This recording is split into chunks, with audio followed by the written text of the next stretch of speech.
Isn't it, with Meghan? You know, she can't stick to a plot, a story. Seemingly, you know, people are so bad to her, so negative. Whichever way you look, it's always somebody else's fault, isn't it?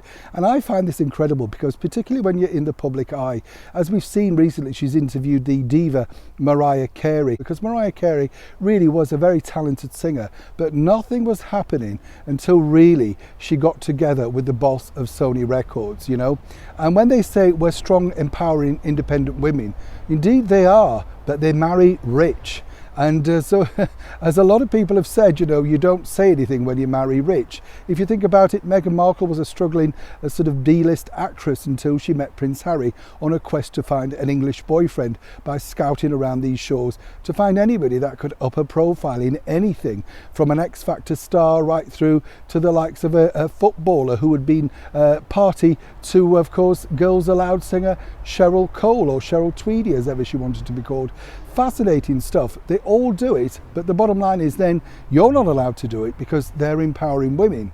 But the background story to this is really fascinating in itself, because Meghan recently, as you know, claimed that when she was part of the British monarchy, she didn't receive any help. She didn't know the words to the national anthem. She didn't know about curtsying, being in line, ladies in waiting, all of that sort of stuff. But once again, you see, it's been blown out of the water. And let me explain the reasons why. What's interesting here is, during the interview with that particular magazine, Meghan let slip that she'd been media trained herself as part of being an actress. So she knew the form, she knew what was happening, what's required as somebody who's been media trained. I've media trained many famous people in my time. Let me tell you, some get it, some don't. I can see there's elements that she gets, a lot of the things she doesn't.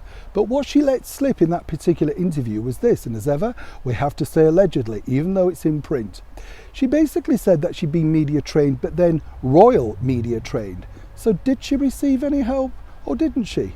You see what I'm saying? They can't stick to the plot, because whatever sort of avenue they're going down is the avenue that suits them, that narrative for that particular story. Now, what's interesting also is a lot of people are saying, look at the front cover, it's an exact replica of this. And indeed it is. But let me tell you, according to a very good source, all of that was sanctioned, agreed and signed off after the approval of her husband, Prince Harry. Now, when you look at the picture of her also when she turned up at St. Paul's Cathedral, surely, you know, he must spot that something's a little bit off, because whichever way you look at it, somebody is emulating somebody from the past. That's not a good look, is it? There's no originality there, there's no forward thinking, and there's certainly no empowerment.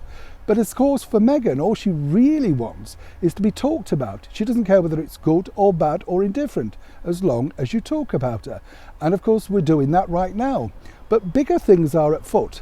And let me explain this. I truly believe she's very dangerous, in my opinion, for the British monarchy, because the more that she says these things in public, the more damaging it is for a brand. It doesn't matter how successful Catherine and William are. These sort of comments really are just not good. And the bottom line is, you know, a lot of people over here are incredibly worried about just how toxic things could become if Harry and Meghan don't simply curtail themselves, get on with the job that they allegedly wanted to do, which was a quiet life away from the public eye, and more importantly, stop using the people that they claim have treated them so badly that they use them for their now newfound fame. As ever, when I know more, you'll know more. Neil Sean in the very heart of London.